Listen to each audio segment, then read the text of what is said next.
So we're going to start with reminding people where to go to log into the application. So this is app.lvmtrack.com.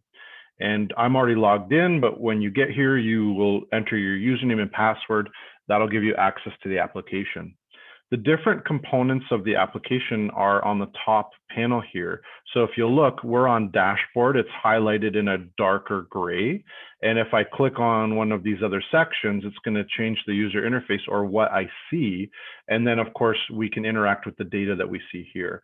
These different sections of the application, depending on the user and the permissions and the access level that the user has, they can be turned on and off with the 3 dots in the top right of the application.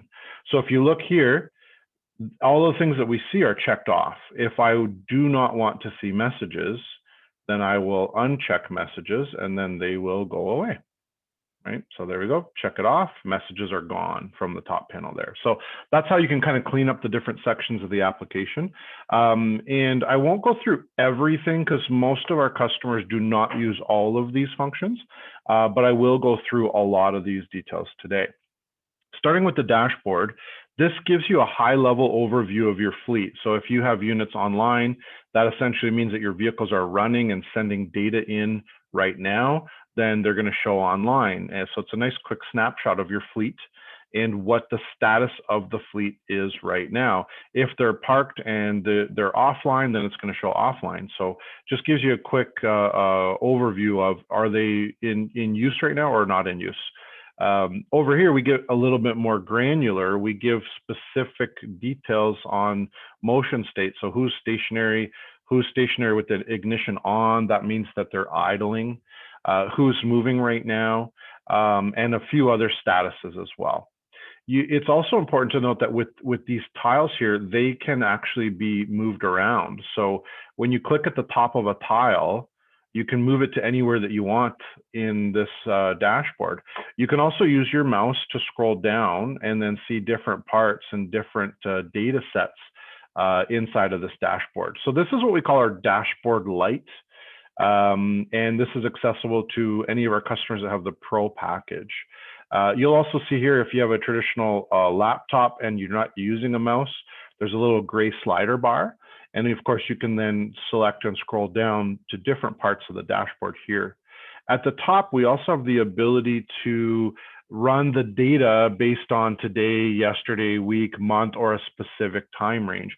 So the information defaults to today, but if I want to look at yesterday's mileage, that's just a single day of mileage. You can see the graph looks quite different when it's just a day, but if I want a month of mileage, it will go and it will recalculate all of this data for a whole month.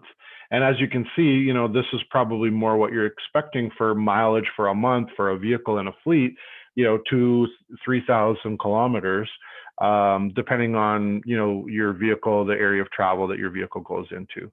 It's also important to note that these units that we have here, the vehicles are in the company fleet. These are sales reps, staff members, support reps. We put devices in our own vehicles and we use it for test data. So this is not customer data that you're seeing right now.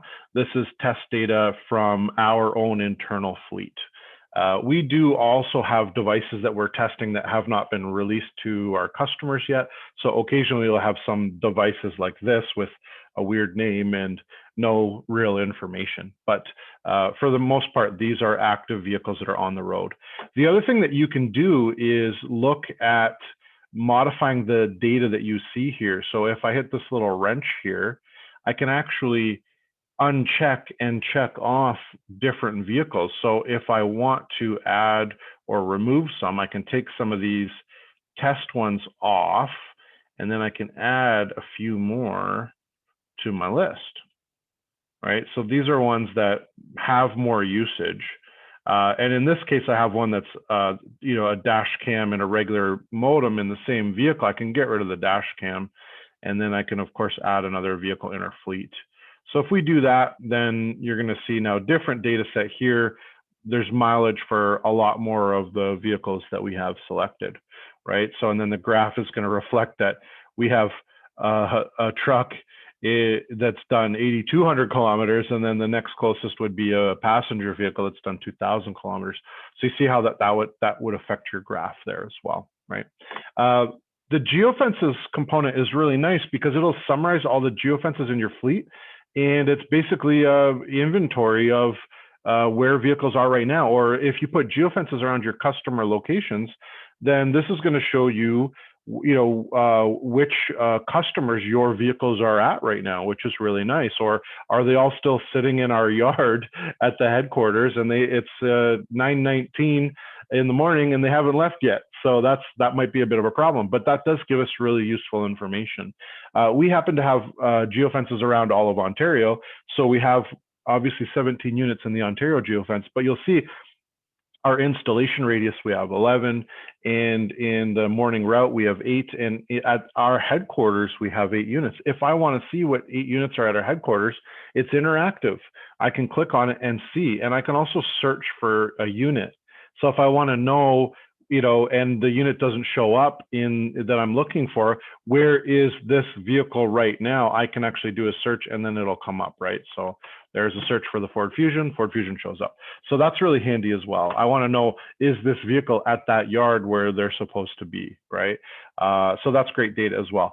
I'm not going to go into lots of detail about all of these things because they are fairly straightforward, but you can see that we have speeding data.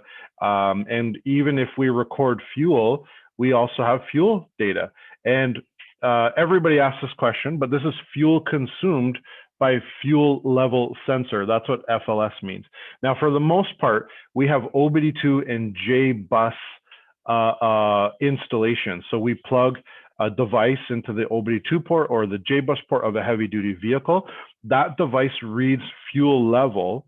And of course, then we can calculate fuel consumption based on your trip history, right? So we run a mileage report. We see how far the vehicle has traveled and how much fuel was consumed over that time. So that's how we can see even just fuel by trips, but also total fuel consumed over time. It's always nice to keep track of fuel data in the system.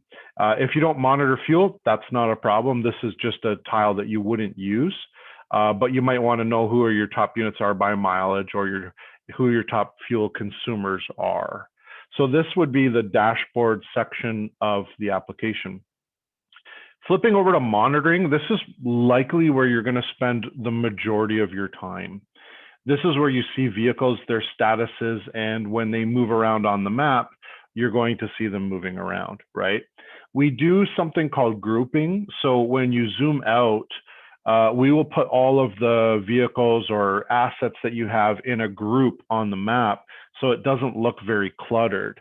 So if you hover over the group, you're going to actually see a list of all the vehicles that are in that area, right? And if you have a large fleet, 400 or 500 vehicles, you'll see obviously 500, maybe 200 in Ontario, 100 in Alberta, 100 in BC, so it will be nice to see where your devices are, where your vehicles are.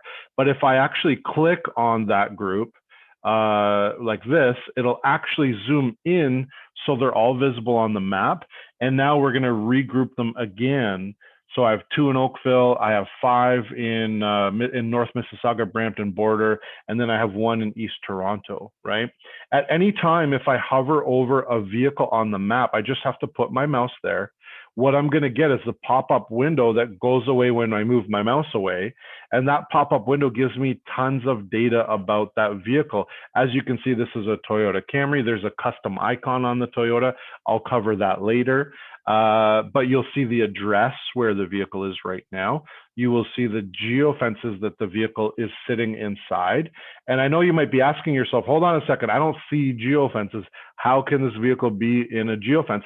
Everything on our map is a layer, whether we put a report on the map or a track on the map, which is a breadcrumb trail or a history of travel, or a geofence, or even a device.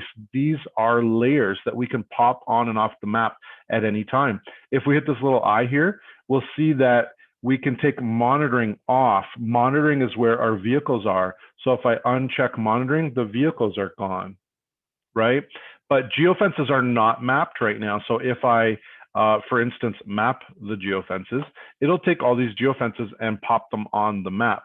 Now that's going to take a minute because I have my IFTA geofences on there and they map all of North America. So obviously they're not going to show up, but this is how you would put geofences on and off the map. And then of course they just need to be checked on with this little checkbox here as well. I like to have them off personally because I find it tends to clutter my map, and units will essentially interact with the geofence anyway, so I don't need to necessarily see the geofence. But as you can see, we also have geofences mapped out in our demo account for things like service areas, so we can see that a vehicle's in a service area, things like that. So each of these also sit in groups, but I'm going to cover geofences in more detail a little bit later. Right now, we're going to focus on monitoring and the map and how to interact with devices and look at data, key data that I need, okay? So picking on the Toyota Camry again, if I hover over the vehicle, we see all of the important data. You'll see when the last event came in. So when a vehicle has an ignition on status, we send a message. That's called an event. When it's moving, we send messages. Those are called events. And at every time we do that, we send a longitude, latitude, which gets translated into an address. And that longitude, latitude is here. And then we do things like odometer, engine hours, and the speed at the time that the event came in. I believe this vehicle parks in an underground parking garage, so it lost GPS. And the last event we got was doing 14 kilometers per hour. And normally when a vehicle is stationary, you'll see it at 0 speed, right? But the last event we got, because it went in a parking garage, was 14 kilometers per hour, right? So if we go pick on some of the other vehicles, you'll see here the Hyundai. It's outside and it's parked right now with the ignition off. The last speed event was 0 because we got a parking event from it and an ignition off event. But if we get into some sensor values, you can see some really interesting things. Fuel level, fuel consumption, engine RPMs, total accumulated fuel consumption over time, the actual OBD2 odometer we get on some vehicles, which is really nice, internal battery percentage, intake temperature, the VIN off the vehicle, a lot of really great data. Now, these are all sensors, right, that we can set up on a vehicle. And let me pick on the Hyundai over here. With the Hyundai, you'll see that if I hover over it, you have the same data that we have on the map if I hover over it on the map. So all I have to do is put my mouse where the name of the vehicle is, and I'm going to see all of this really important data. If I want that data permanently there, I can do two things. I can click on the vehicle name and the box will stay there, and then I can scroll down and see the information. Or what I can do is I can click on the vehicle icon, and what's going to happen is it's going to give me all of that information permanently nested below the vehicle. And I can turn this off because now I can't see the rest of my vehicles just by clicking on the icon again. So I'm going to click on it again, and you'll see that that is now collapsed, right? So lots of flexibility in how you see data, lots of flexibility in the user interface. And it's really just important to understand what you're seeing and know how to interact with it. You know, at first pass, it may feel a little bit annoying to have all these pop-up windows there. But if I just put my mouse on the address, the pop-up window's not there. If I put my mouse over here where the name would be, I see that pop-up window. And that's really interesting and relevant data. For instance, the Honda Civic here, you can see we're really just looking at ignition, fuel level in percentage and liters. It's not online right now, so it's not pulling in the values. The engine RPM and the coolant temperature. Right? So we can control how many sensors you see here, and we can control and set up by client or by user what we do see. So you can see it has some custom fields. It's a passenger vehicle with a limit of 5 passengers, and it does have a sunroof, and it needs an oil change in 30,000 kilometers, right? So we can see more data about our vehicles than just sensors. We can see maintenance state, we can see custom fields, and then again, the vehicle profile as well. This is where this information is set up. I'm going to go over to the username. This is LVM Demo 1. This is our demo account. And I'm going to click on it, and then I'm going to click on User Settings. Under here, as we scroll down, we can see all kinds of things like what maps do I want to use and what maps are visible to this user. What is the format of addresses that I want to see, right? You know, things like security for the user. So what's your email for notifications, general settings like date and time and daylight savings time settings. As we start to scroll down, also how we see day and time, how that's displayed in the application. As we scroll down, you can see things like sensor values, right? So if I hover over a box or anything in the application, we're going to give a little pop-up tip that will tell you what this thing does. So if you just hover over things, you'll get lots of tips, right? Which is very handy. So you can see this checkbox is in the tool tip, and this checkbox is in the work list. I'm going to show you what that is in a second. So I'm going to uncheck it from the tool tip, but I'm going to leave it checked off in the work list. And as I scroll down, you can see connectivity settings, parameters, custom fields. Did you see those custom fields that we saw where it was a passenger vehicle and it had a sunroof? This is where you see that data. We can turn that off if I don't want to see that information. The maintenance state. So when is maintenance going to be next required for this vehicle, right?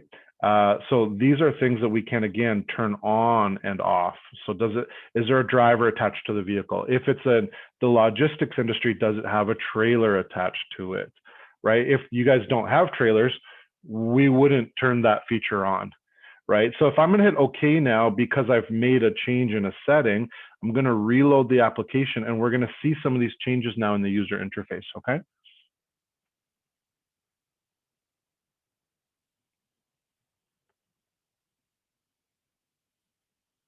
So now I'm going to hover over that same vehicle. And now you can see I have less information because I unchecked a lot of those things, right? But watch here, now when I click on the icon, I see the sensor values, right? So we can really control how much data shows up. And maybe when you hover over a vehicle, you don't want a lot of information, just its last status, like its speed and odometer. So we can do that, right? And that allows a great level of customization with the user interface. The other nice thing about this system is you can import and export user interface settings. So if you have map settings and day and time settings, and the way that vehicles show up on the map and how what types of information shows up when I hover over a vehicle, we can import and export these settings for other users.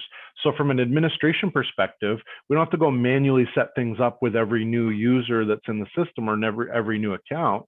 We can have defaults and standards that we use. So under the user, you can also import and export. And if I want to export to this is a proprietary file format that we have in our system called WLP. WLP is a way that you can export sensor data for a vehicle, right? So say you have 50 Ford F-150s in your fleet, and we go and set up all of these sensors like we have on the Hyundai, right? And these are my standard sensors I have set up. You don't have to do this every time manually. We can have a profile for your vehicles and the different device types that you have, and you can import and export these when we add devices to the system or add users to the system. So this import-export function is not just user settings, user permissions, and the user interface settings, but it's also sensors and all other relevant data. And I'll show you right now, if I want to export, I can choose, do I want to export from a unit? Right? So if I like the Hyundai and all of its sensors, I can choose all of these things if I want, right? So I want to export everything, or I can just choose a few of these things like its sensors. And then I can actually export that to a file, save it on my system, and that can be my Ford F-150 default for this OBD2 plug and play device. Now, when I add additional units, I'm just going to import that sensor file and I don't have to do anything manual, right? So it's a great way of doing things without lots of manual data entry or a very tedious setup, as you could see, to add all of those sensors on every vehicle manually. That is not something that we need to do in our application. If I go back to export and export to WLP, I will choose a user. And so now I'm not choosing a unit, I'm choosing a user. So the user would be LVM demo 1. And I want a complete copy of the user or just certain things. You see how customizable this is, right? So we can actually export and choose which functions or features we export. So this is a default profile that I like, and I'm going to export this profile and I'm going to call it the LVM default, right? So I'm going to save it, and that's my LVM default. Now, when I create a new user, I can import these settings with that user, and all my new users will be set up in the exact same way, which is a really great feature. Perfect. So again, with all of these functions, I'm not going to go into lots of detail because, you know, if I click on the user and user settings, and you can see that all of these things are here, you can go ahead and play around with checking boxes and unchecking boxes and what that does for you. But I've given you a couple of examples of what these things do. A few things I do want to highlight. For instance, I like sensor values. I don't like parameters because that's more raw data. Sensor values is formatted data from the raw data that we receive. So this is more usable information. Connectivity settings, not important. Custom fields only important for certain users. Maintenance state, I think, is a very good one to have. And most of the rest of this is really just optional. Like if you use drivers, great. But if you don't have drivers assigned to your vehicles and you don't record driver activity with vehicles, then again, it's not necessary to have checked off. We do here. So, and I'm going to show you drivers and what that looks like. So we're going to leave that on for this session. The other thing is overlapping icons. This is where you can choose to have those icons grouped when the map is zoomed out or not. And so if you want to see them all on the map, they will sort of get cluttered and overlap each other a little bit. But if you want to specifically see their names and their icons on the map, this is where you would do that. The other thing is when a vehicle moves or an asset of any kind moves, you can see the icon and it just moves around. And we'll put a moving arrow on it as well, but we can also replace the icon just with a moving arrow. So you'll just see that it's moving. There's something moving. So there's a couple of neat features and options here to really customize the way that the system looks and feels. But again, I won't go into lots of detail here. I'll let you guys go play on your own, and then we can take up questions maybe down the line. So I'm just going to hit OK because I do like those settings that I made. So I'm just basically reverting it back to the way it was. And we're just going to reload one last time. We won't do that again during this training session because I'm not going to change those things again. So yeah, anything to do with look and feel and user interface, you need to refresh the login. But if it doesn't have to do with user, with the user interface, or visual preferences, there are things that just happen immediately in the system. Great, so we're back in, and you can even see now that when I've refreshed the system, it still remembers that I had the sensor data expanded on this unit. So again, if I just click on it, it'll go away. Now I see a list of all my vehicles, right? Now we're going to talk about all the things that we see here in monitoring. As you know, there are many options in the system and it's highly customizable. So at the very top, there is a search. So if I can't find something, I can search for it, right? So if I type Volvo, only things that match Volvo are going to show up. Now, this Volvo happens to be in more than one group. The view that I have right now is a group view. I can switch my view to unit view. So depending on the size of your fleet, if you just want a list of everything that you have, Here we go. This is just all of my devices, all of my vehicles or assets that I have. And if there's 300 or 400, there's going to be just 300 or 400 in a scroll list right there. And remember, we can always search for anything. Anything that's relevant, we can search for, even a vehicle profile. Like if I had like a truck, I could search for a truck, right? So if I give my vehicle's advanced information and profile data, I can not just search by the name of the vehicle that is assigned in the system, but I can search by the VIN number of the vehicle. I can search by the license plate of the vehicle. I can search by truck. So what kind of vehicle is it? This is all searchable, right? So it's sort of a multi-level search. It's not just the name, which is really convenient, right? Because you may not know that the unit name changed, but you know the VIN, right? And if we want to make sure that we have the right vehicle and we search by VIN, then we're not going to get the wrong vehicle. And maybe somebody mislabeled it. We can fix the name of the device, but again, the VIN's not wrong, right? And especially when we use OBD2 devices and JBus devices that plug into the port of the vehicle, the engine port, we're going to read the VIN. So we'll know which VIN it's in, and we can't get that wrong, which is fantastic, right? So that's search. What we have here now, the 3 dots beside search, that's an expandable menu, right? Anytime you see something like 3 dots, or 3 lines in a row, we call that a hamburger menu because you got a bun and a patty and a bun, right? So this is your hamburger menu, okay? If we select it, okay, there's lots of options. I don't want you to feel a little bit overwhelmed here. Remember, we're going to set things up in a specific way.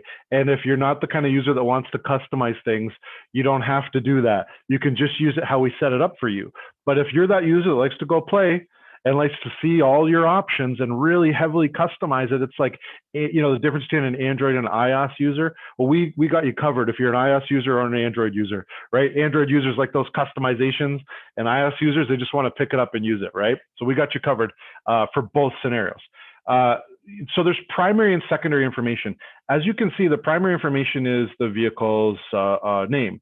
The secondary information would be the address, but we can change it to also address and geofences, right? And maybe only geofences in a specific group, right? So we can customize what shows up here. If I click on the hamburger menu again, then those options that I've made are going to change. If primary is geofence, because we heavily rely on geofences, then I'm going to change it. I don't see the address below the vehicle name now. I only see the geofences that the vehicle's in.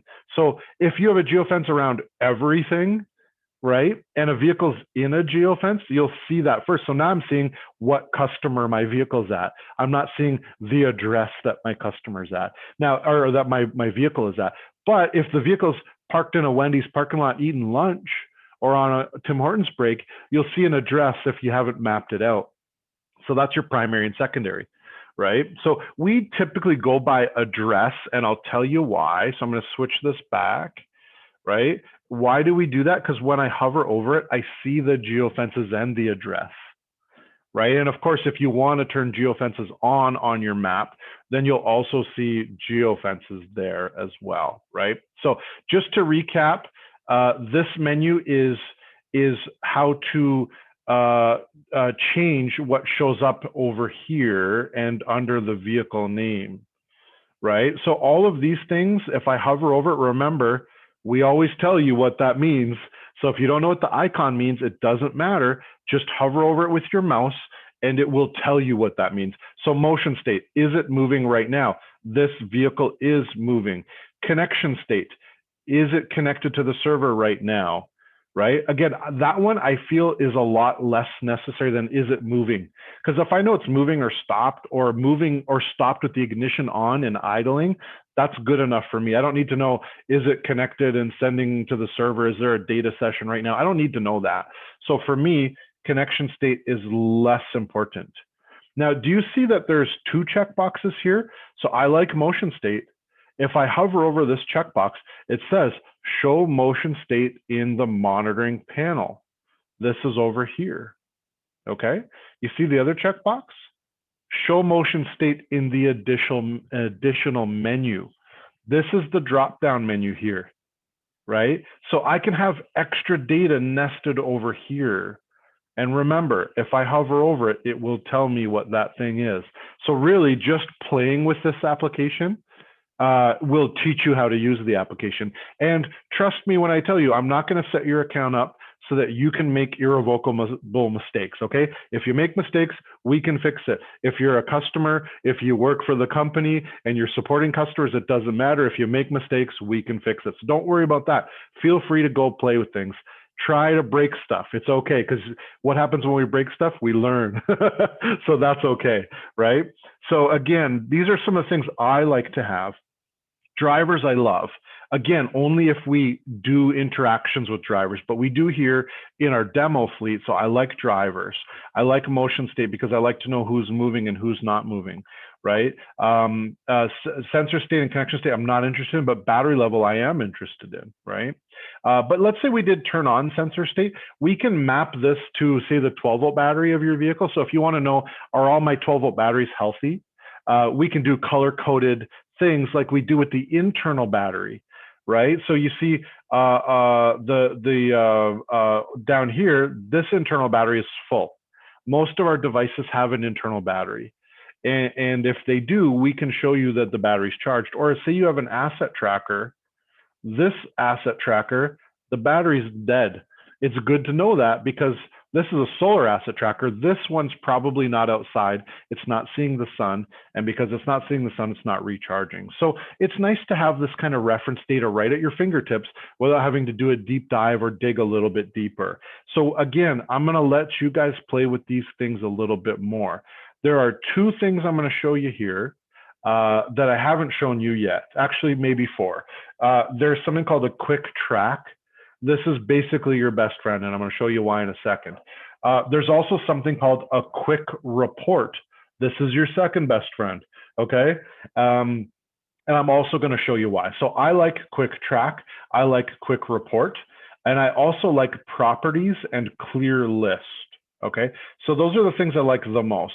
The rest are really not all that important, and we can put them somewhere else or just not check them off, which means I don't see them at all, and that's okay, right? So what is a quick track? That is your breadcrumb trail. It shows you the trip of the vehicle today or yesterday, and this is how you change that. You can just pull the drop down and say yesterday or week or month or a custom interval. But every time you click one button, it will perform this action for you. So it's a way to get data at your fingertips very quickly with just clicking a single button. And so I like today because typically with a track, I want to know what did it do today or what is it doing right now. But maybe with the report, I might want to know the trips and stops for today or maybe for yesterday. So you can customize those things. To get rid of this little menu, just hit the hamburger menu one more time. It goes away. Or just click somewhere else in the application. It goes away. So now you're looking at Andrew Singer's favorite layout, right? So this is what we've just done now. We've just spent this time building my own personal layout. You're welcome. And we're just going to go through and show you what these things are. Remember, I like drivers because we do have drivers, right? So here's one of our drivers, just happens to be a very famous actor. And this very famous actor, the guy that plays John Wick, does anyone know who that is? Yes, Keanu Reeves. Everyone loves him. So Keanu Reeves is driving the Hyundai. We call him Michael K here at the office. And you can see the driver's phone number, and all kinds of important information about the driver.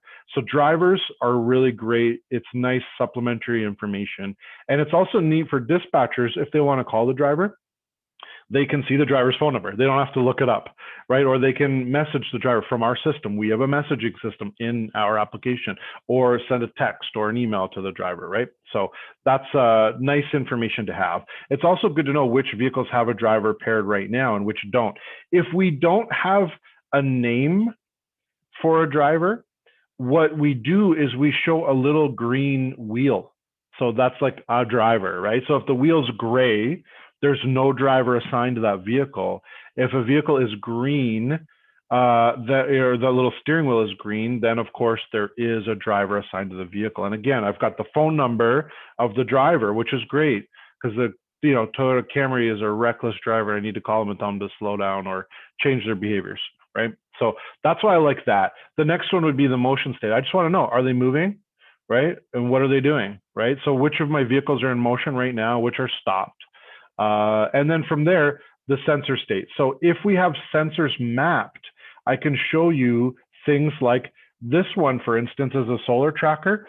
It's seeing the sun right now, and it's getting a recharge from the sun. So it says solar charging on. So we can actually map which sensor shows up here, whether it's ignition or 12-volt battery status or whatever your most important sensor is to your company. We can put that right there and we can color code it so you can easily see the status without doing anything else, okay?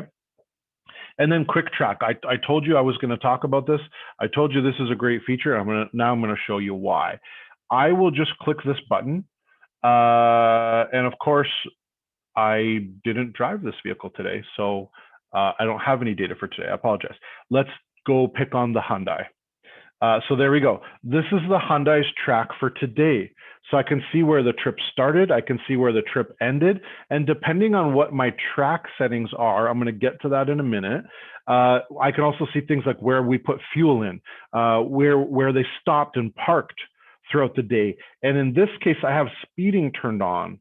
So not only can I see where the trip started and where the trip 37 over, you can see where the trip started and where the trip ended. You can also see how fast this person was going when they were speeding. So for 8 minutes and 30 seconds, 37 over on the 407. That's a little spicy. Definitely need to call that driver and have a chat with that driver. Thankfully, this driver is Keanu Reeves, and he's a pretty reasonable guy. So we're going to call Keanu. We're going to have a chat with him about his speeding, and we're going to make sure he slows down next time, right? Now, if I want to dig a little deeper, all I have to do is click tracks in the top of the application, and I can see this trip here, and I get more data about the trip, and I can also see what are my trip settings for tracks. Right? So for instance, if I hit the plus sign, if there was more than one trip today, I would see them all here. For instance, if I choose yesterday for the same vehicle and I break it down, I can see this vehicle had 4 trips yesterday. I can see the start and end time of every trip and the mileage by trip. The other thing we can do is play back the trip. So we can hit play pause and we can go and watch the whole trip. We can also control the speed. So this is at 100 times because remember, it's going to send an event every 60 seconds while moving. We don't want to sit here and wait for the whole 30-minute trip to end.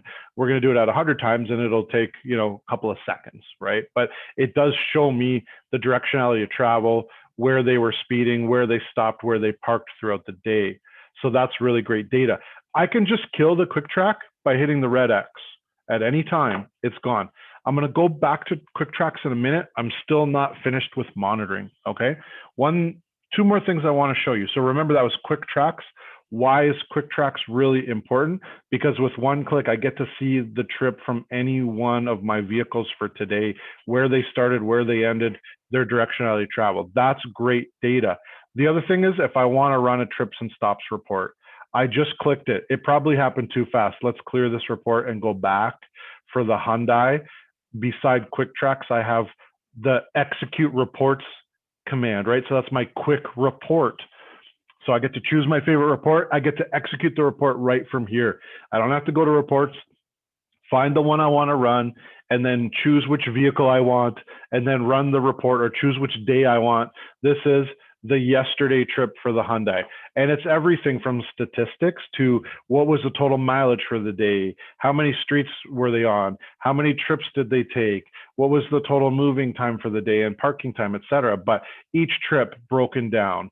Do I want to map the trips, right? And then of course, map them by each trip that was taken. I'm going to guess he did coffee stop on the way into work, right? And then maybe a grocery stop on the way home from work, right? So those are the different trips that were taken throughout the day, start time, end time, all of the key data. I'm not going to go into all the specifics because we'd be here all day, but even things like fuel consumption and fuel by trip, which is really cool.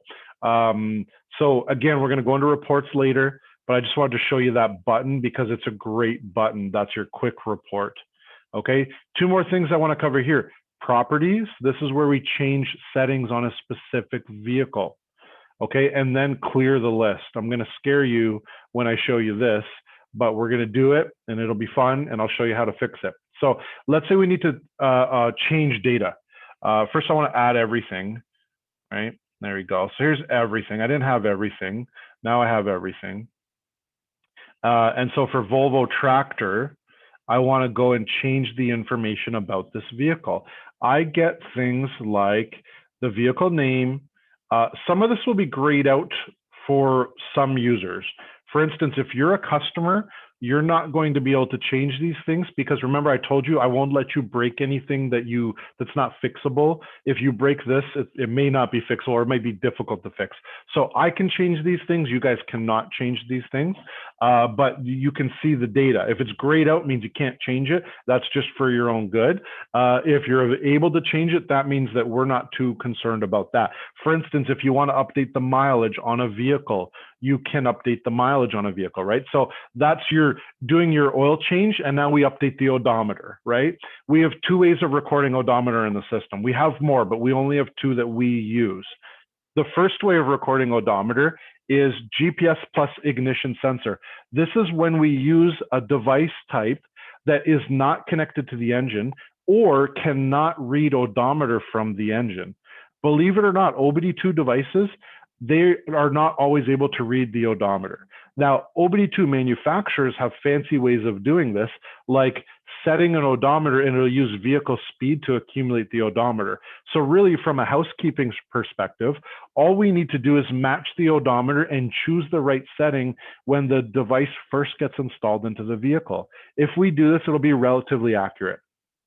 Just for the record, GPS odometer with ignition sensor is about 98% accurate because we'll only take distance when a vehicle ignition is on. So if you get some GPS drift when the vehicle's in a parking lot, right? Depending on how many satellites it has, is it parked next to a building and I can't see the whole sky? The vehicle may pop around the map a little bit, just a bit, a few meters here and there, but those few meters here and there add up. So if we use ignition sensor with GPS, it'll only be while ignition is on. So your only loss would be like a tow, right? If you got towed, then we're going to be off by those 30 or 40 or 50 kilometers that it got towed. But apart from that, 98 to 99% accurate. So it's great for maintenance. I don't need that 1 or 2% additional accuracy to know when to do an oil change on my vehicle, right? That's only a couple of 100 kilometers over the course of a few months, right? So that's one way of doing it. And really all we have to do is pull it and then set it. The other is mileage sensor. This is where we are plugged into the OBD2 port or the JBus port, and where that device can read the odometer or has a way of more accurately calculating distance data. So it will again use vehicle speed to calculate distance traveled. And so long as we marry the current odometer with the odometer on the vehicle when it was installed, and we use the right setting, we're always going to have a pretty accurate odometer reading in the system. And again, that's typically what we use for maintenance, okay? So I just want to cover that. The other thing is profile. Profile is where we see information about the vehicle. And you can see a lot of information. Here's my VIN on my Volvo, and it's a 2019 or 2018 XC90. You can see the engine model. This is some really cool data, the displacement in CCM and in kilowatts. This is not horsepower. And of course, what type of fuel it takes. And there's additional data. If this is a heavy duty vehicle, we can say what kind of cargo it is. We can say what the carrying capacity of the vehicle is and how much weight it can take, how many axles it has. Why is this data important? Well, we have a logistics application. And again, that application is mostly used for task-based businesses. And we're going to do logistics in a different session, but it's just a precursor to that training session, because if we look at carrying capacity, and weight and axles and effective capacity, we can then assign cargo to tractors and trailers and not overfill them, right? Or we can warn you when you're trying to overfill something. So that's why this is here and why that's important. I do want to show you our VIN lookup tool. So I'm going to backtrack a little bit. I'm going to find a vehicle that we're reading a VIN right now. The Hyundai, we're reading a VIN right now. So here's the VIN. So I'm going to grab this VIN.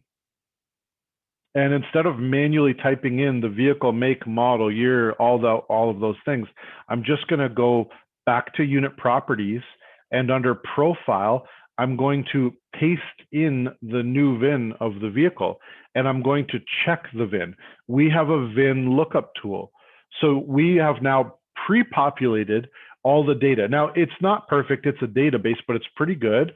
The only thing it doesn't know is which engine that was.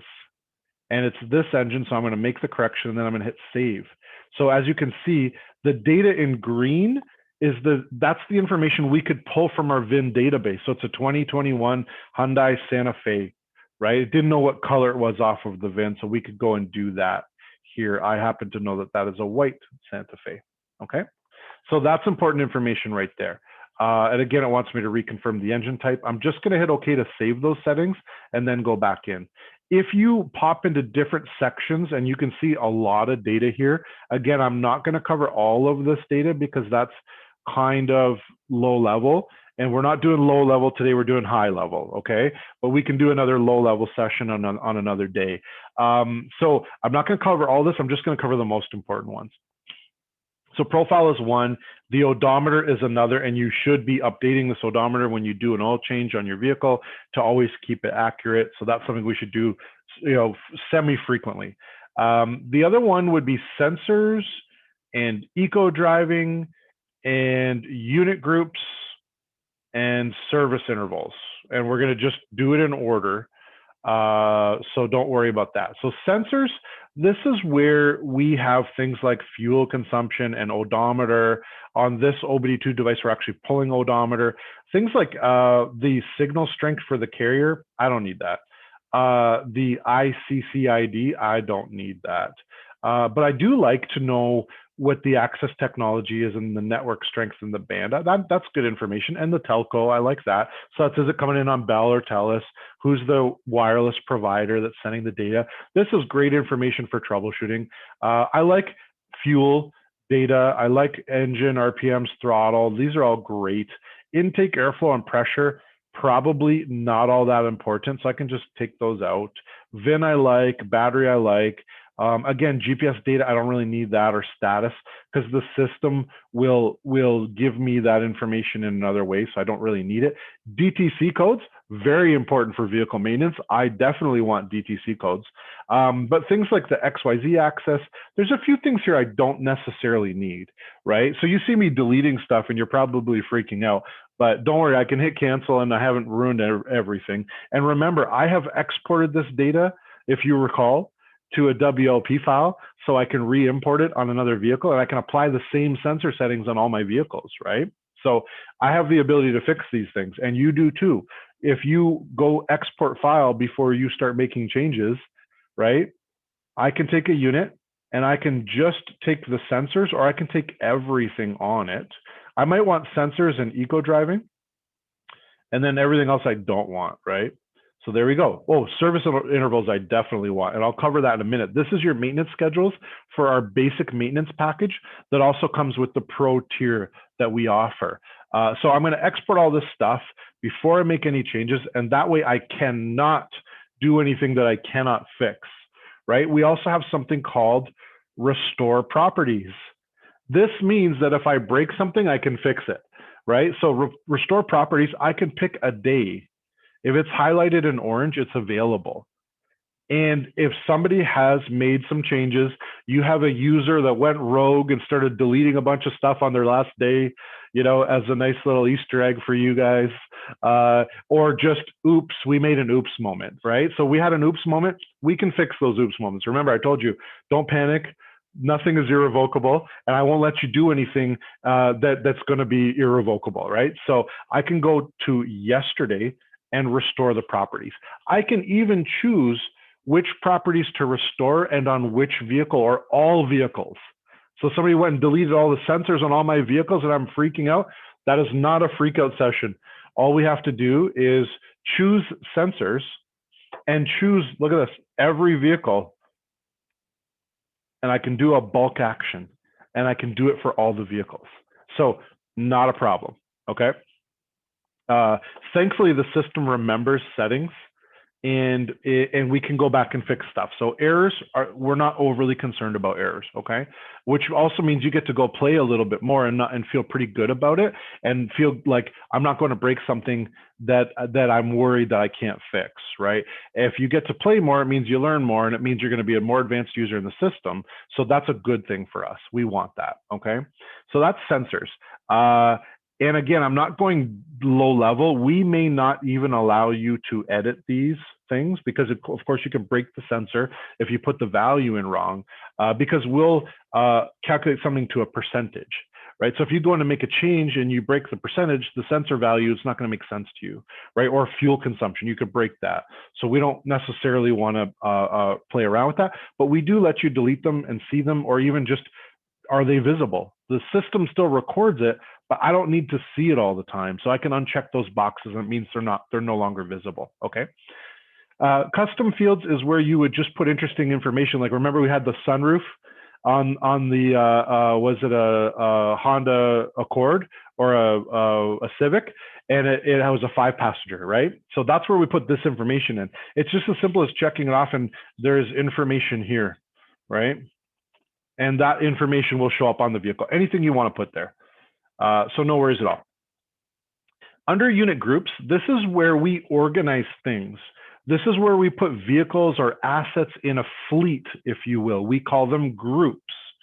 And so if you have an east and a west fleet for your service industry, or you have a Toronto fleet, a Barrie fleet, a Northern Ontario fleet, et cetera, et cetera, et cetera, you can create groups here and you can move vehicles inside of those groups, right? So these would be the unit groups that this Hyundai is in right now. If you want to remove the Hyundai from one of those groups, you just do that. So if it's on the left, it is not in the group. If it is on the right, it is in the group. And if you want it to be in everybody's group, because this guy is an aggressive driver that we need to all watch, then we can put it in all of the groups, okay? Eco driving is your driver behavior stuff. And again, there's a lot of data here, but this is driver behavior. You can customize these things, you can delete them, you can add them. We also have preset defaults to help you. So by vehicle type, automobile, a truck, or a bus. Automobile would be a white van, a passenger vehicle, or a pickup truck. A truck would be a heavy duty vehicle like a tractor, right, in logistics, transportation space, or a dump truck or something like that. And then of course, a bus would be a vehicle that's a little bit larger, that's maybe more slow moving. We're gonna look at G-forces in a different way with different vehicle types. So for an automobile, if I just say add, it'll just add all the defaults. So you'll look at G-forces. So we consider a medium acceleration to be 0.31 G, and it cannot exceed 0.4, because if it does, that is an extreme acceleration event. And the same thing with braking. We have medium and extreme and harsh driving and speeding. We actually deduct points every time these things happen on a sliding scale. And so when we give you a driver scorecard, there is a very advanced algorithm that's used to determine what the driver score is. And the score of the driver is, and it could just be the vehicle, right? We can target a vehicle or a driver with this data, right? If I'm a driver of the vehicle, this data gets set over to me. And if I'm just always on the vehicle, so this is called Hyundai Andrew, right? We just know Andrew's always the driver of the Hyundai, and I can run this report on the vehicle. So we can do both of those things. But it's gonna look at my driving versus all of the other drivers in the fleet. And when we give a score, it's gonna be weighted to this fleet and all the drivers in the fleet over the time period that I run the report. okay? So if we look just for comparison value, if I choose truck and add, we're gonna look at that these G-forces are a little bit different. The thresholds are smaller because it's a bigger vehicle and it can't move as fast. It's not as nimble. It has more body roll.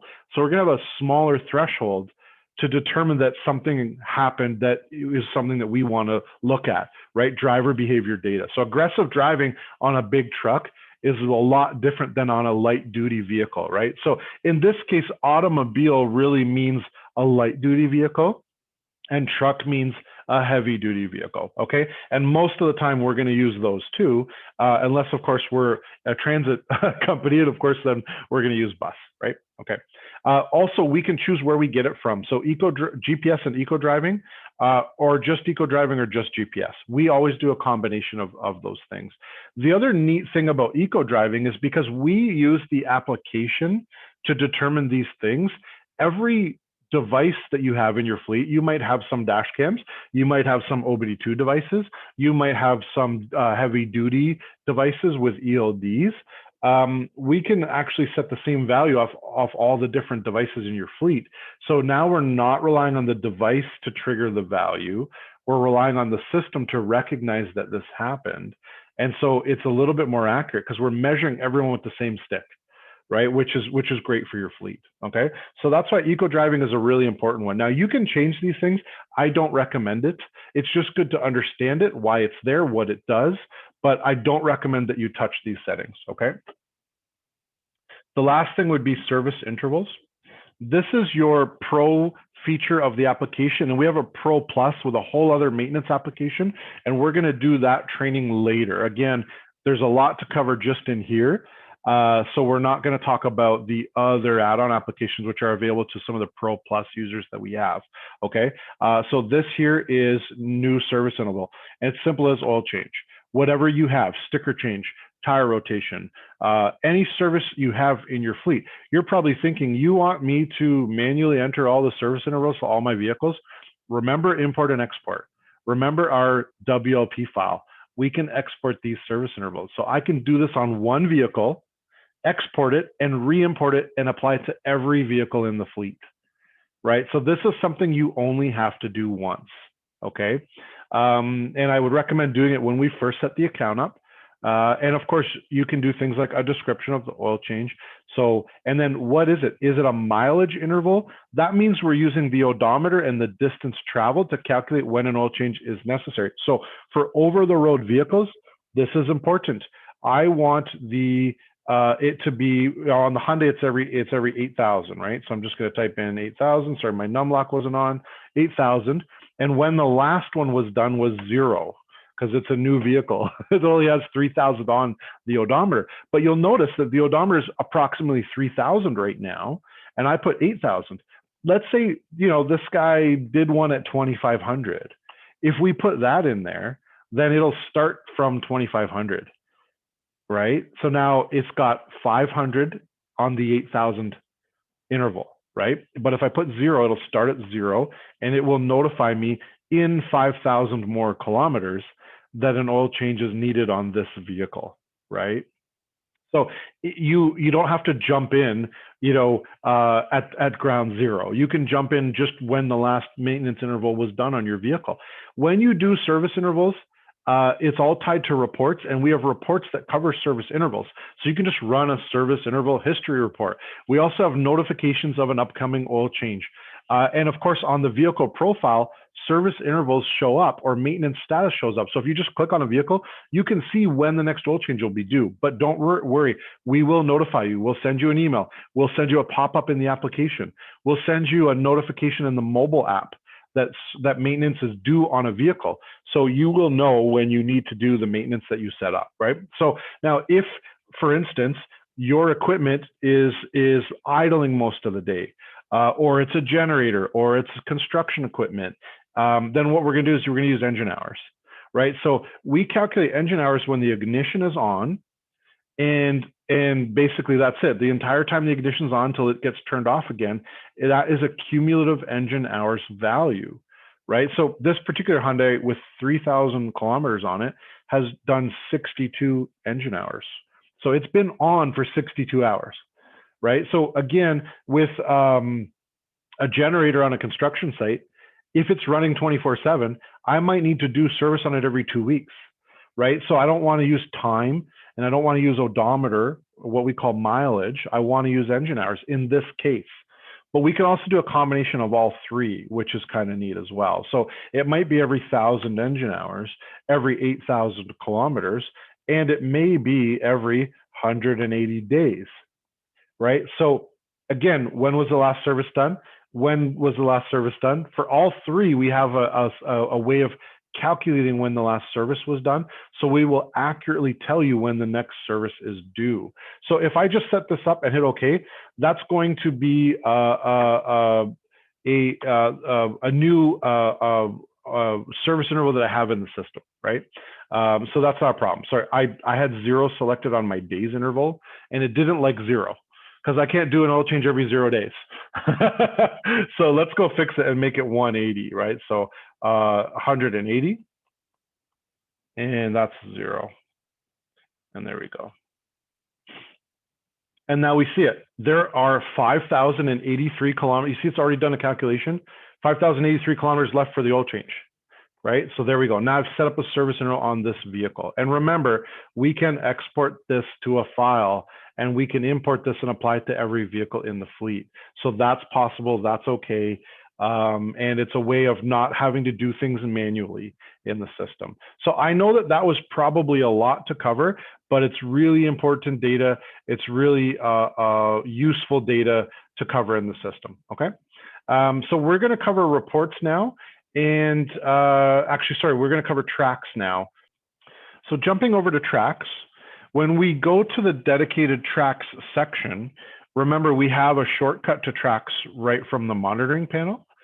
But in here, we can actually set up some settings, and then every time we run a track, it'll remember those settings and it'll use the same settings that you have. So for instance, you can do a track by a single color, which is the default, or by trips, meaning every trip is a different color, right? I'll show you what that looks like. So here we go. There's multiple trips for this vehicle yesterday, and they're all a different color on the map. So that makes it really easy to distinguish and determine which trip that is that I want to look at. And I also have the ability now to just map one trip at a time.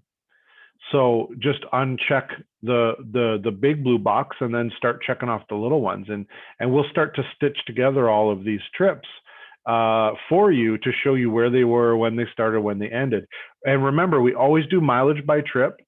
Yesterday was a big day for the Honda CR-V, 122 kilometers, almost 123 kilometers. But look at all these trips, right?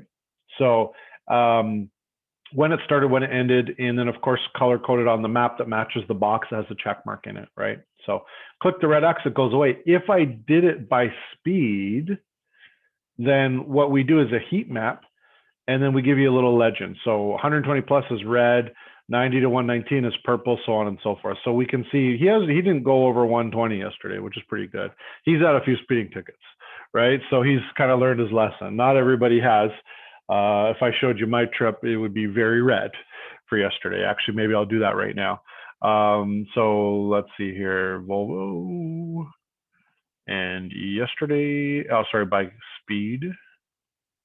And look at that. So I got a lot of red in there. A lot of red in there, right? So, and those red points are just 120 plus. If I hover over any one of the single events, it'll show you the speed that I was doing at that time. So not too bad. I'm doing 124 on cruise control, you know, so I don't get pulled over on the 400 series highway. So not too bad. Yeah, so that's why those options are there. You know, if you just like it by a single color, because you just really want to see everywhere that they went in the day, then you can do that. And if you do it by multicolor, then of course you get to see all the trips or the speeds that they were doing for all of those trips there. The other settings that we have with tracks is not just the color of the line on the map, but it's also things like speeding, fuel filling, fuel thefts, if you have a dash cam, images and video, so you can actually see the video and the image right on the map. And parkings and stops. Parkings and stops I kind of like, fuel I like, and speedings I like. And again, these are my preferences. You can see data or not see data, right? Anytime I check something off and then rerun the track will be on the map. Now I have 2 on the map, so I'm gonna kill the first one just with the red X. So now you'll actually see the stops I made, and where they were and how long I was stopped for, right? And you'll also see any of the parkings. Now, as I zoom in, you get to see more data, things like how fast I was doing 80 and a 60 there, oops, how fast I was going at that time, and where I stopped and how long I stopped for. So if I hover over that, it'll summarize the location of the stop there, right? So that's pretty cool, right? Just so you guys know, a parking is a stop greater than 5 minutes, right? And then a stop is a stop up to 5 minutes, right? So this was a quick stop. It was just a minute. This was another stop that it says NA. It was probably too short to even be recorded like with time. So this is all configurable on the unit as well. So we can determine under the trip settings of a vehicle, what is a parking to you, the customer, what is a stop to you, the customer. So these are configurable, but our defaults are up to 5 minutes as a stop, greater than 5 minutes as a parking. The logic behind that, why do this, is maybe parkings are where I visit my customers. And so I want to see that because those are longer stops. And stops are just things that happen along the way, right? So if I don't really want to record the stops, but I do want to record parkings, then we can do that, right? And when we show parkings, we'll show, like here, I was at the office all day, so 8 hours and 33 minutes at the office, right? So maybe that's more important. If you're in the service industry, I'm making a lot of 1 hour stops, right? So I want to know those are visits to a customer, right? And that's why that information is important. You see these little things here where it has data like 13 kilometers and the day and time stamp. Those are called annotations.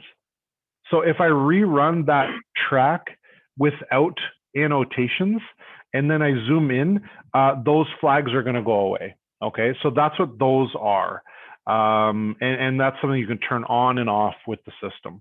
Now, fuel fillings is cool. And this one, I don't think I filled fuel, but I know that, let's see, let's find one that did Ford Fusion for a week. And actually, sorry, let's turn off all of those other things and just do that again so I can see it. Do I have any fuel? Maybe we'll do a month.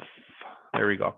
So if I hover over the location where fuel was put in, it'll say the day and time that fuel was put in the vehicle and how many liters was put in. So this is great because I can see where the guys are filling up. For instance, this person's obviously a creature of habit. They fill up at the same spot every time, right? And it's always almost the exact same amount of fuel, right? So now we have this data captured in reports as well.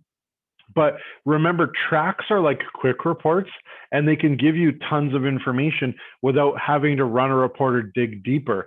The whole point is we save you lots of time using this system by making things very simple and easy and putting information right at your fingertips, right in front of your eyes, so that you don't have to dig deeper.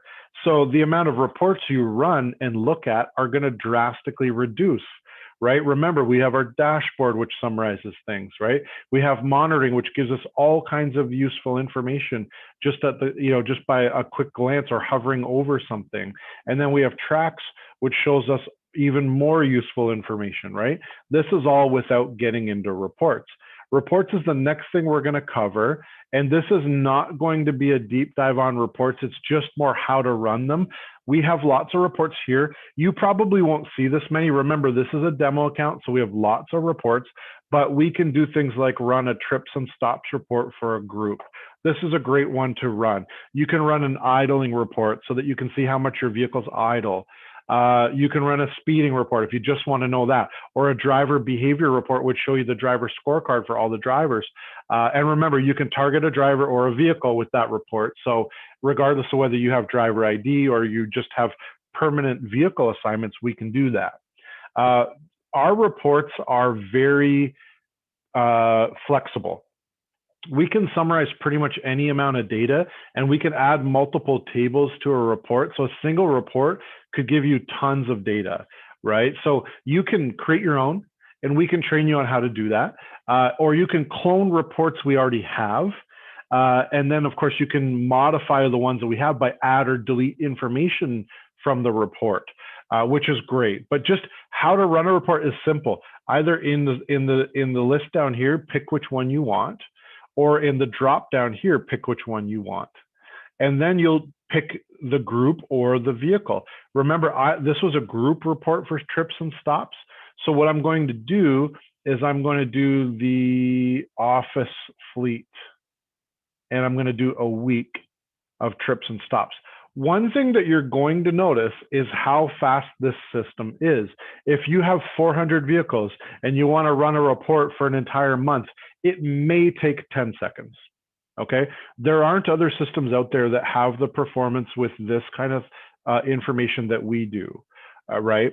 So in our system, it's not necessary to schedule reports to run off hours when no one's using the system, because it's so fast, you can run it in real time and see the data in real time, right? So in the trips and stops report that we have, I'm targeting every vehicle in the fleet. So you can see all the vehicles here. And I have a couple of asset trackers or vehicles that we haven't deployed yet. So there's no data. But over the week, we can see total driving time, total mileage, average speed, maximum speed, fuel consumed, right? Lots of really interesting data, okay? And if you want, we can break it down by trip and by day. So it's very easy to read. So mileage by day, right? And then if I hit the plus sign again, it's every trip for that day, duration and mileage, right? So really, really, really simple and easy to read this report. For stops, these were all the stops that were made. Again, by day, and then by event and the total duration, and the same thing for parkings, which is probably more useful data than stops, but these were all the stops, the stops greater than 5 minutes that were made on the 26th, and these were all the stops on the 27th, and so on and so forth, right? So that's the data. 3 tables in one report. Remember I said you can have multiple tables? We can do other things. We can add speedings and idlings to this report if we want. So very customizable, very easy to use and interact with. This particular report isn't mapping the trips, but we do have a report that also puts the trips on a map. So we can do that as well. We can modify this one to put the trips on the map as well. Remember, we can export data, PDF, Excel file, print the report, or export to a file, okay? If I choose export to a file, I can also choose what kind of file, and I can choose what kind of data to include. So do I want the map as well as just the data, or do I just want the data and no map, and I want it as a PDF? And then what is the paper size of the PDF file in case I want to print it down the line? What's the orientation of it? So a lot of flexibility here, but thankfully we have quick buttons and quick settings, so I can just export it to a PDF. I can just export it to an Excel file, and then I can see all that data in Excel or all that data in the PDF file, right? So there's the report, and then of course I'm going to go back and I'm going to show you what it looks like in a PDF file, and there it is, trips and stops for the office, and I can look at all the pages in the PDF and all the tables, right? All the information. So really simple, really fast, really intuitive. The only other thing I'm going to cover is you can hit the clear button and that kills the report, right? I can just rerun it. It only takes a few seconds, so it's nothing that we can't undo. And also you can clone a report. So if I like this report, I can copy it, and if I copy it, I can now modify it and make it a new report just for me, the customer. So now I've taken the default report that LVM has given me, and now I can make it my own report. So you can go in here and play. And remember, I just copied it to a new report. So I didn't kill the old one. And well, we're not going to let you delete a report that we give you, but we will let you delete a report that you make, right?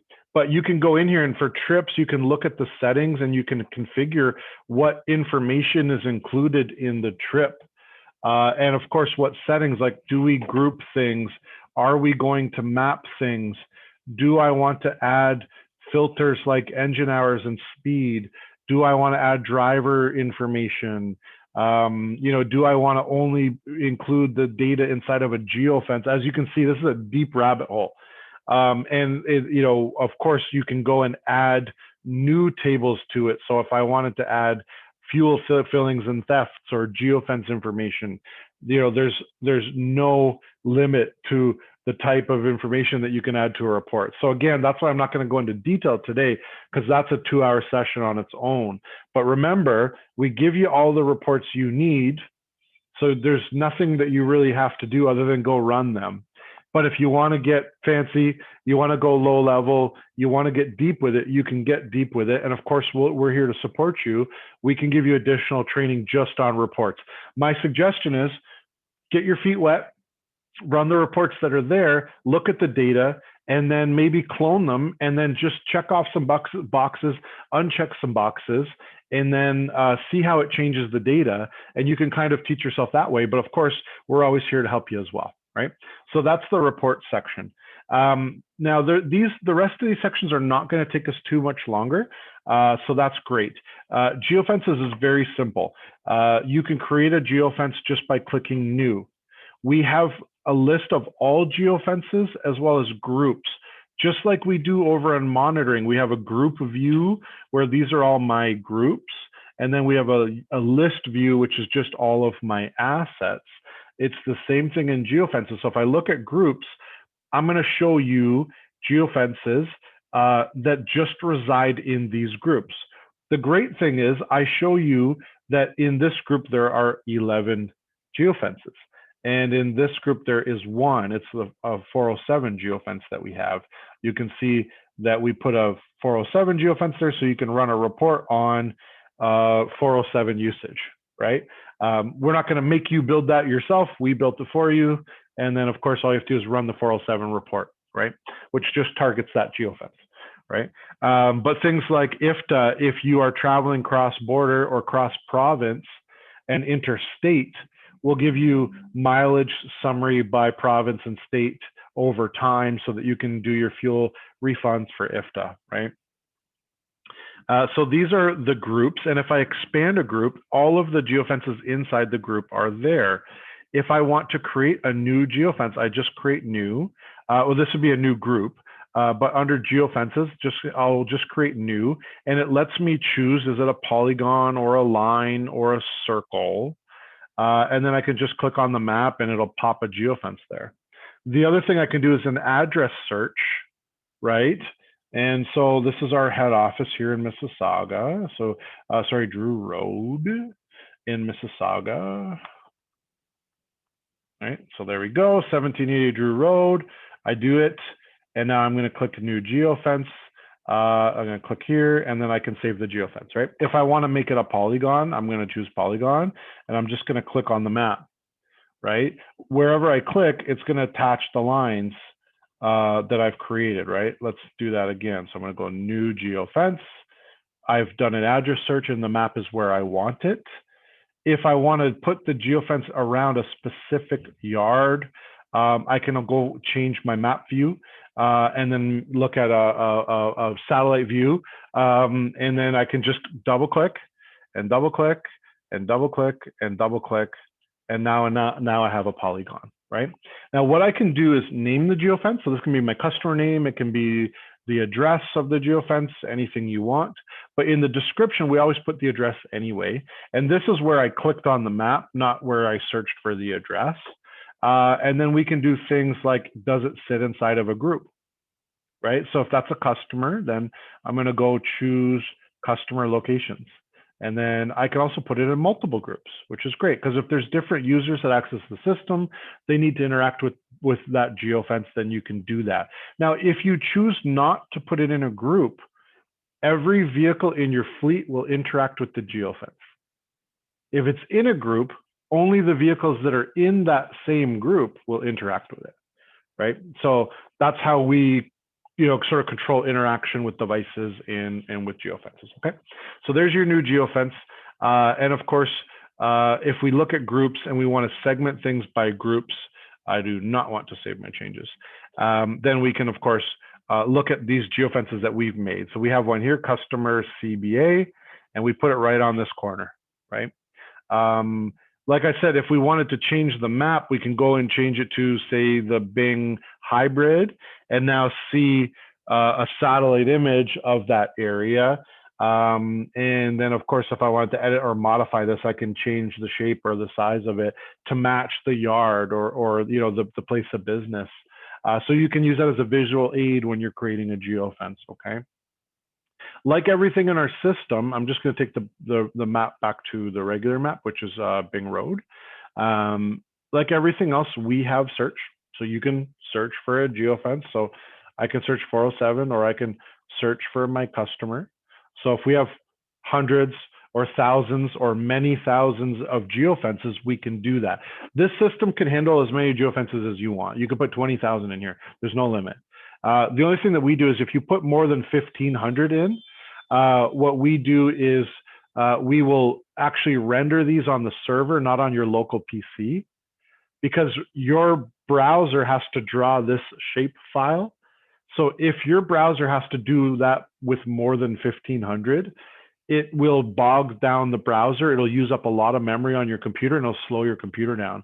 So if you have more than 1,500, we automatically render them on the server, right? If you have a slow computer, get your boss to buy you a new one. No, what you can do is always render geofences on the server. So you just need a good internet connection, and the speed of your internet connection will determine how fast they pop on the map or not, right? So, and of course, if they're very large, like for instance, the IFTA ones that we have, we tend not to map them. But if they're very large, I find, because it has to actually draw all these shape files across all the provinces and states in North America, it kind of slows things down a little bit, right? So number one, I wouldn't suggest mapping IFTA, but you can see as I zoom out, it's a little bit slower, right? And so let's just go show you what IFTA looks like for North America, right? So you can see that a little slower. So if I rendered that on the server, it would be a lot faster. But I don't really know anybody that typically leaves IFTA geofences on the map. And that's a resource we typically only give you anyway if you want IFTA data. So if you're in the transportation sector, we'll give you the IFTA resource, and those geofences will be in your account.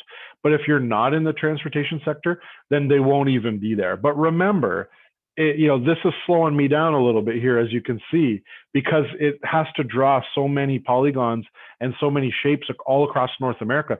That's a lot of data points. So if you have big, complex geofences, I also recommend rendering them on the server.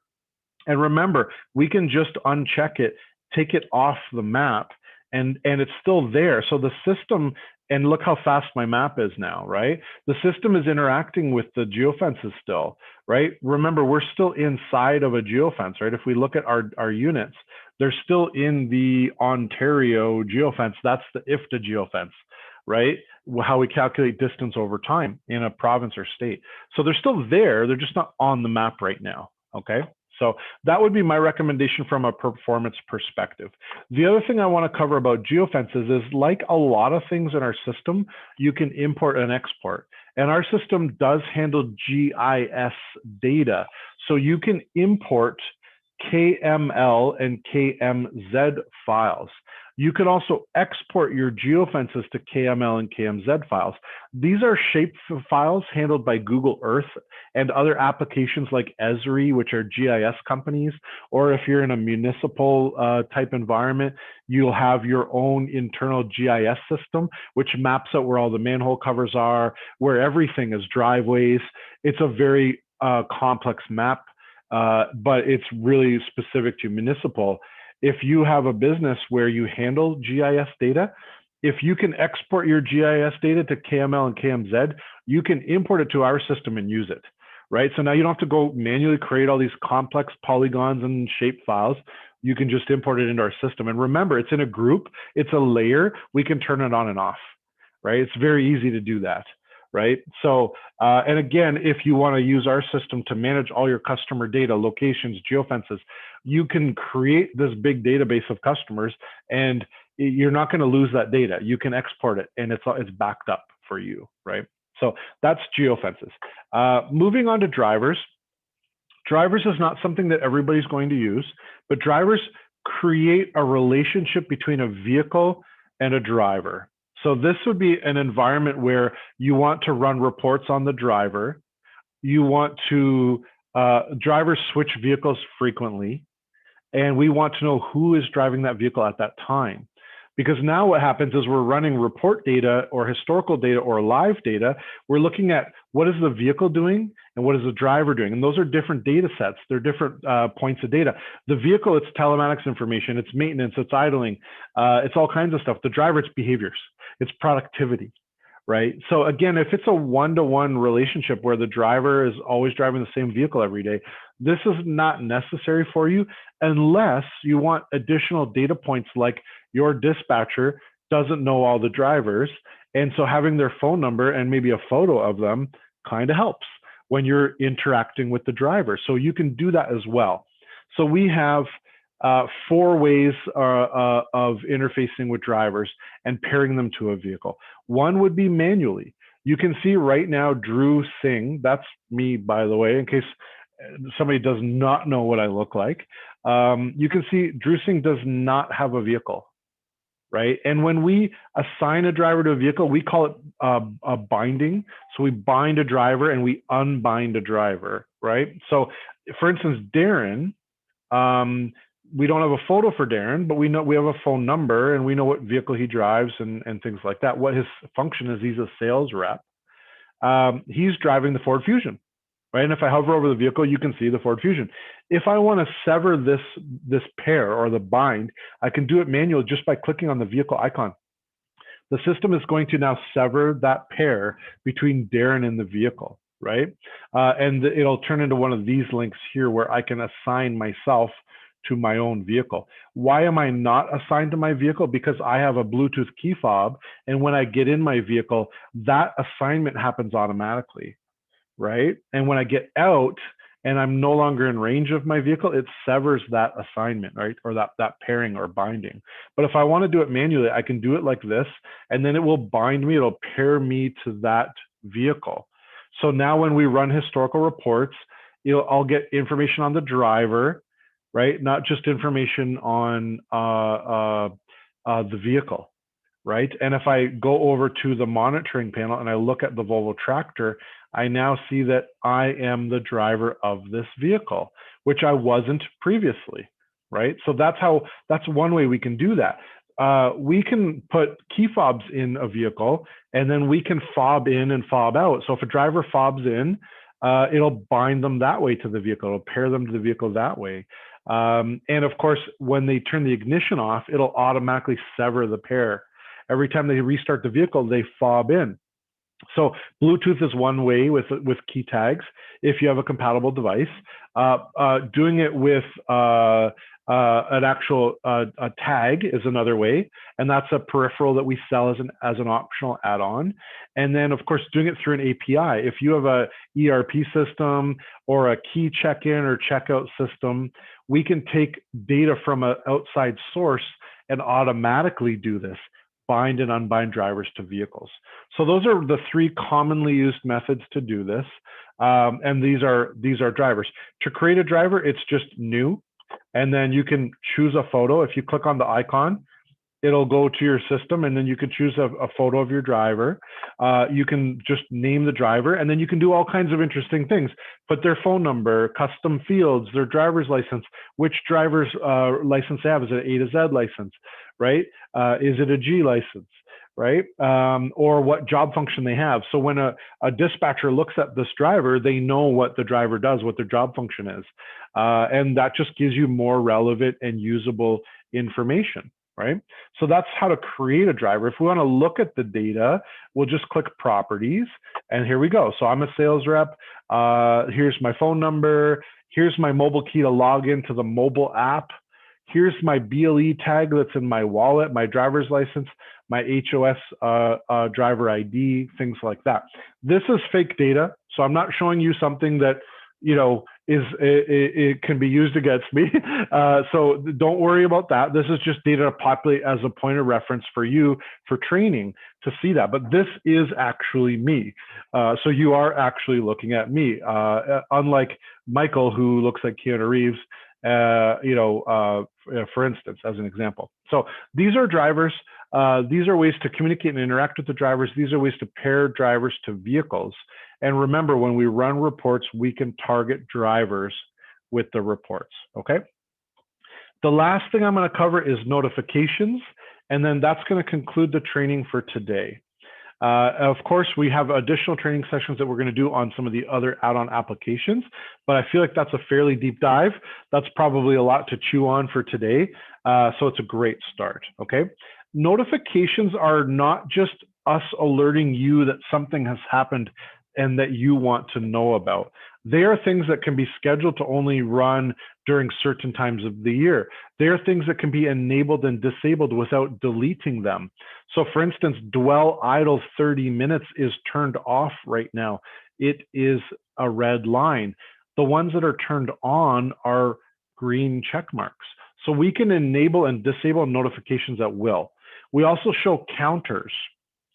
So how many times did this happen? So I have a morning and evening route that I take, and we have a route in the system built for the way that I go to work every day and go home. I've done this 2,162 times since we've turned that on. That's a lot. I'm here a lot, right? So, and things like speeding, how many times did it trigger?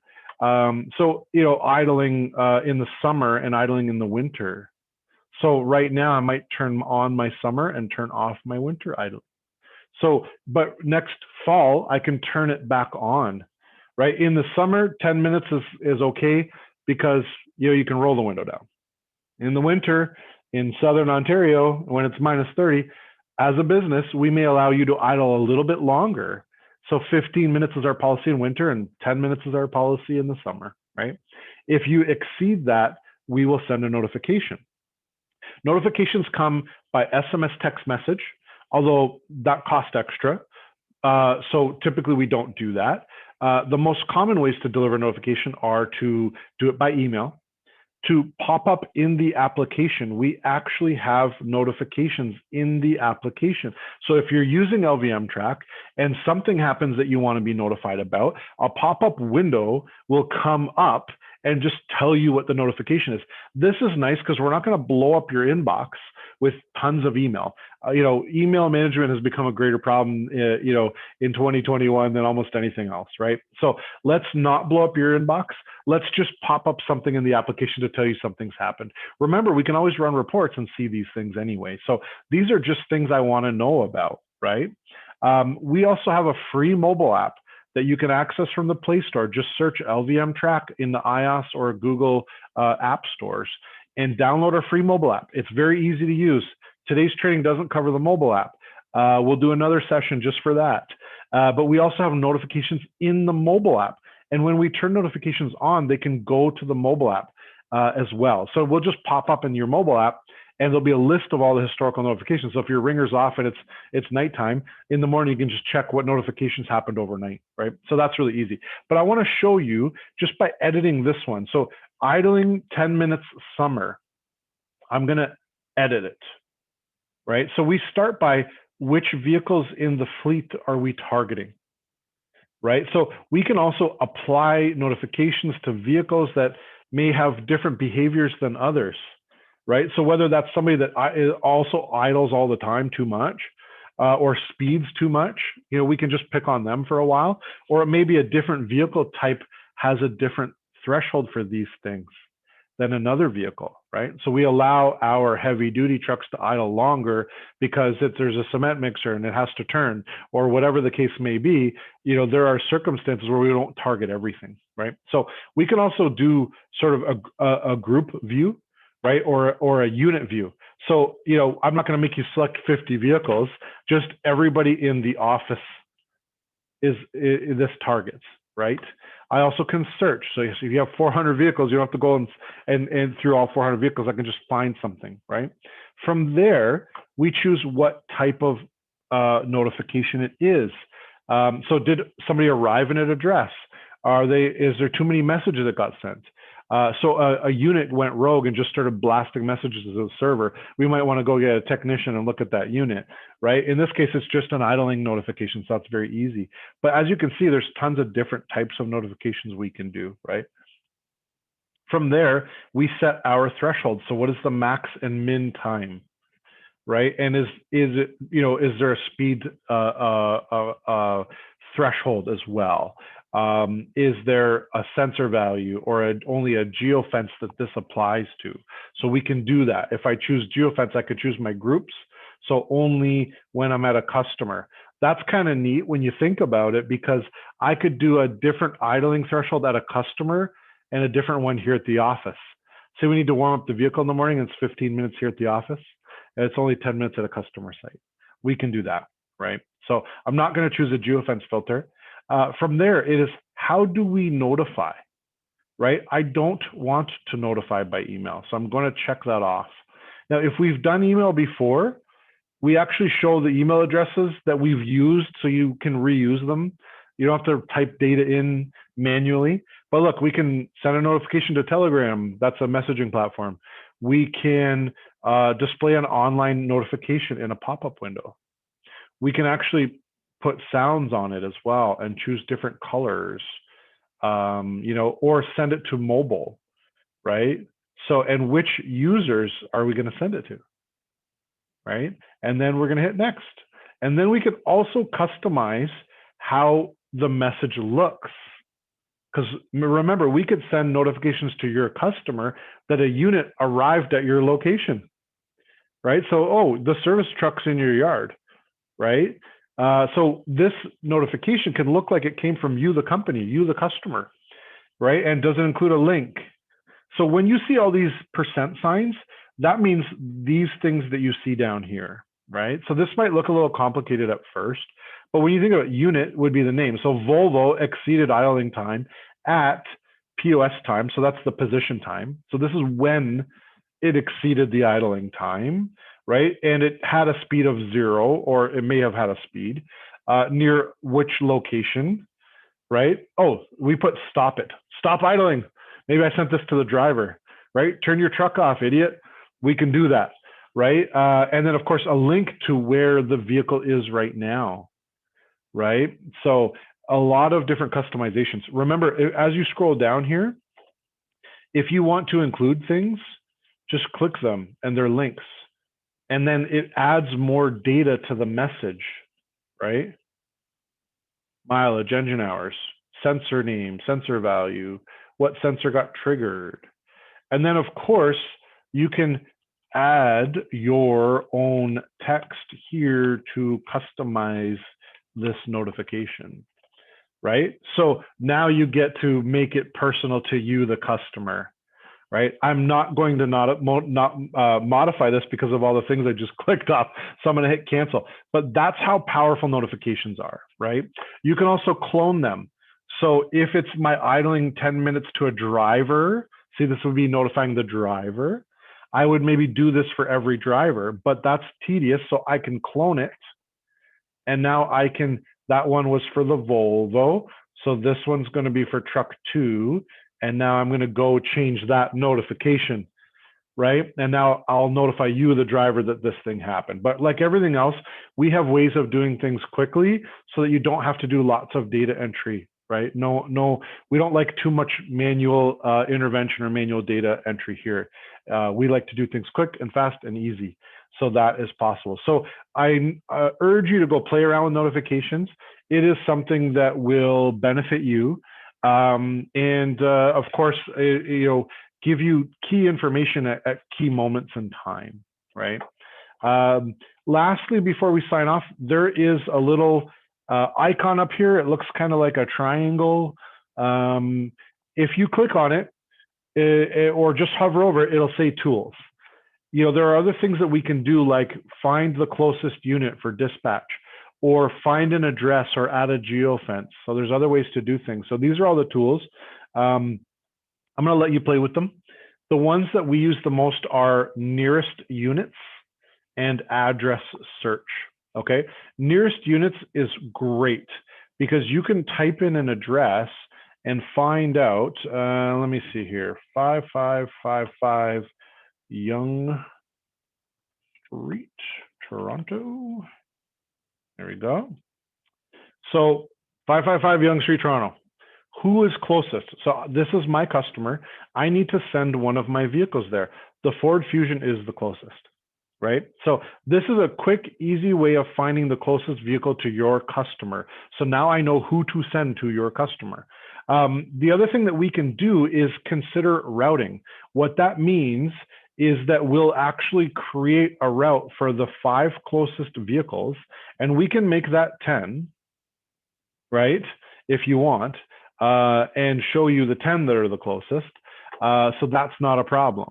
And we will create routes for all of the vehicles and tell you by drive time who will get there the fastest, right? So this is a great tool. At that point, you can click on the Ford Fusion and see where it is, right?